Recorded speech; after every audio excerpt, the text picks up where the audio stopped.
We talk Oklahoma football every week with Jason Ray from Last Word on College Football, so we encourage you to head on over there for Jason coverage on OU and the Big 12. Jason, how's it going today? Wonderful, Mark. Thanks for having me on. Of course, like the videos, share the videos out there on social media, and please subscribe right here to the Voice of College Football. Oklahoma, Nebraska. If you're over a certain age, that is magical. That was one of the great rivalries in college football that was typically played on Thanksgiving weekend. A lot of those games on the Friday after Thanksgiving was tradition for a long time. And those two schools owned the Big Eight. The Big Eight, yes, some of you not aware of that, maybe. The Big Eight at the time.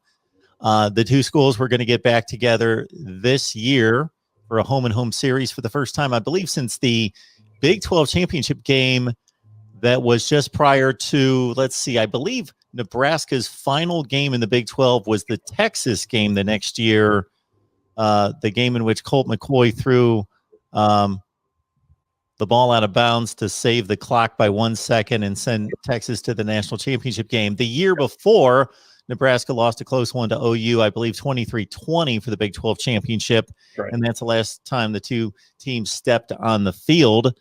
So people were anticipating, regardless of what the expectations were for the two teams, just to see those colored jerseys on the same field again. People excited about that. And suddenly, Jason, we hear that Nebraska wants out of the game. Yeah, very, very kind of strange happenings this morning, specifically for around March 12th, for as much activity to happen ahead of a game that's going to happen in September. But yeah, it was reported by Brett McMurphy this morning that Nebraska has reportedly been looking outside of the game, looking to cancel that game, looking to replace them with another team.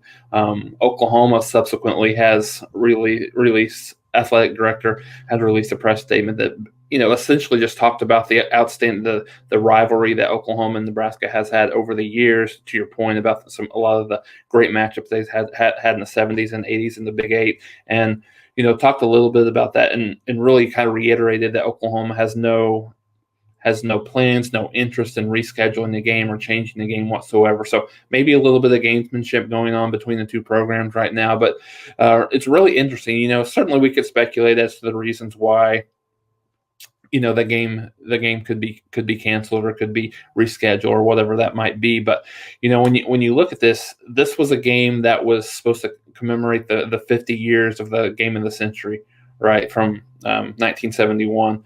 One of the still standing through the test of times, one of the greatest college football games ever played, which was a 35-31 victory by Nebraska in that game. But the teams have changed. Obviously, coaches have changed, and so it was really very surprising to see.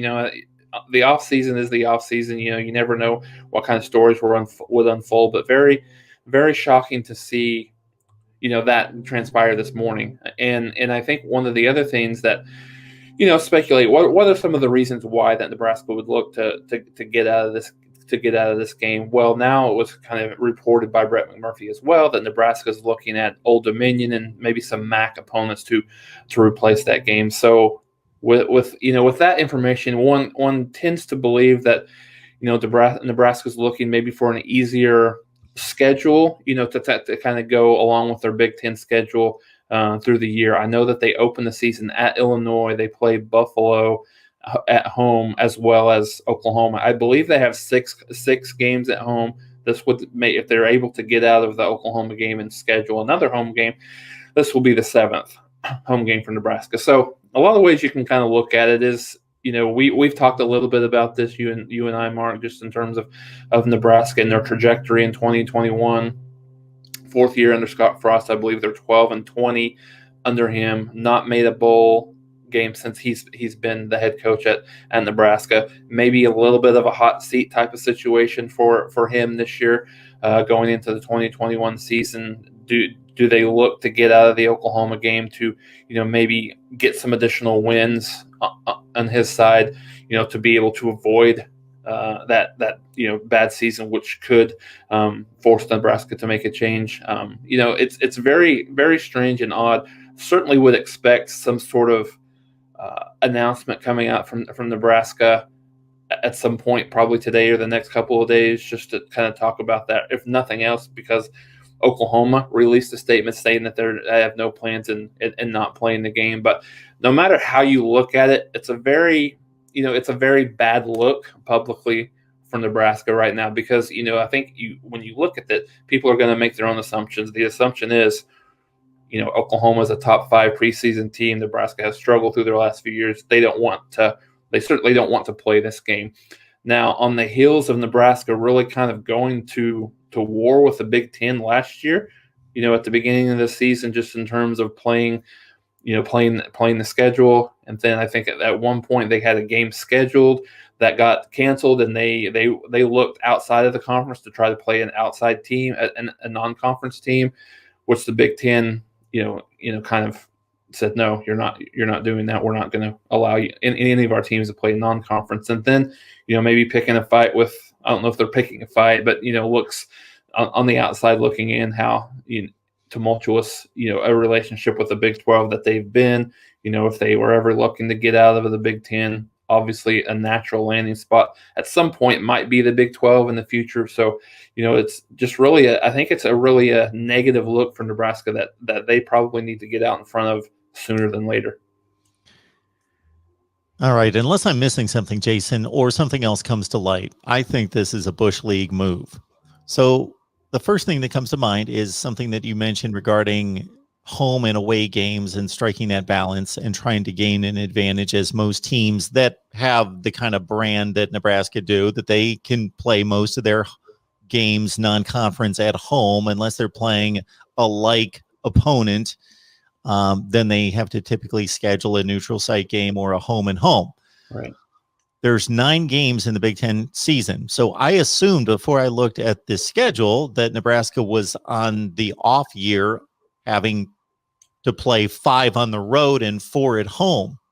Get this. They're playing 5 home games in the Big Ten. They're playing 4 on the road. With the Oklahoma game on the road, they're still playing 7 at home and 5 on the road. I've looked at this like 8 times just to verify it. Am I counting these correctly? Yes. Yeah.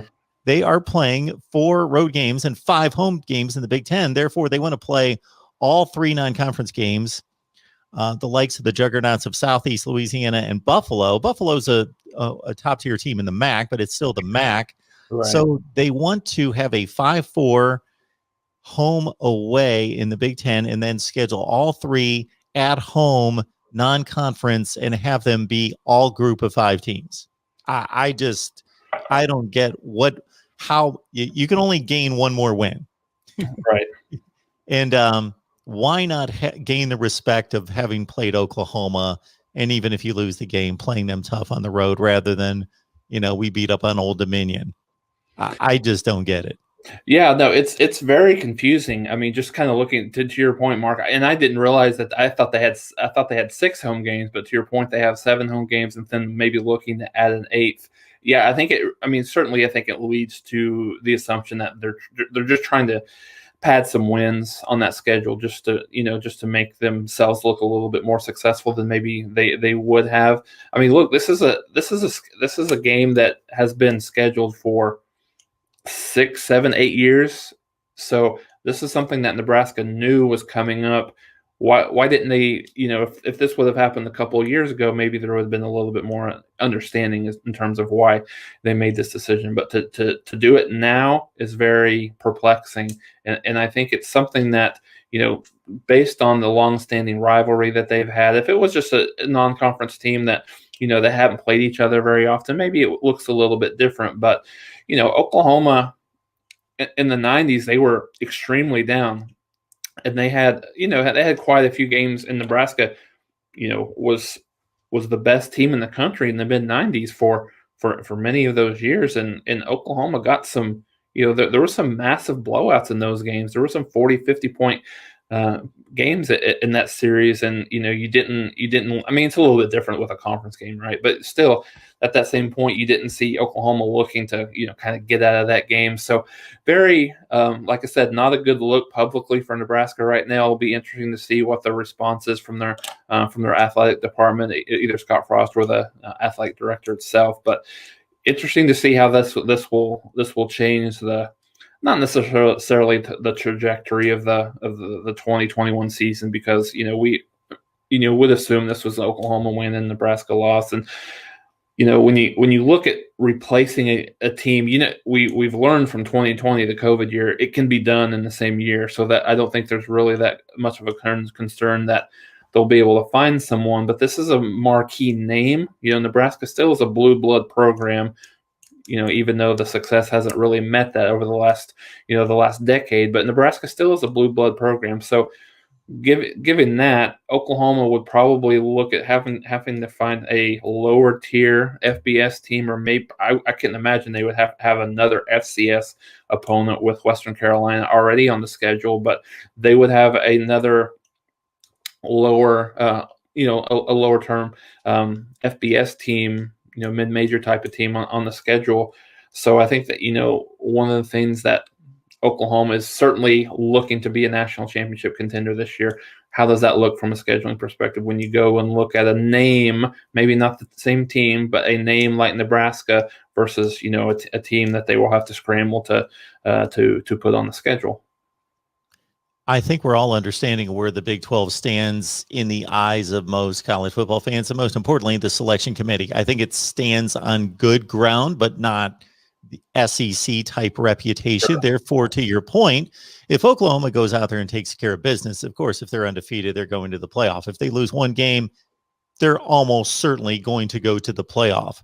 Yeah. They lose one game and it looks bad, or they lose two games, depending on what's going on elsewhere, then they put themselves in a position. And if they can't, the Nebraska win was not going to vault them, to the top. If Nebraska, unless Nebraska completely stuns everyone, but if Nebraska is a fringe bowl team, like they would appear to be, a 5 to 7 win team, then that's not going to do much for Oklahoma. But still, it's a quality win, depending on your definition, versus playing another FCS or FBS group of 5, where if it gets down to that comparison, like it did in 2018, where Oklahoma, Ohio State, well, Ohio State lost an awful looking game to Purdue. Oklahoma got to revenge its loss against Texas. That was pretty much the tiebreaker between those two. So if it gets into one of those situations, then Oklahoma's can't do anything about the quality of opponent at this point. But it's just an interesting thing, and a game I was looking forward to, just again from a tradition standpoint.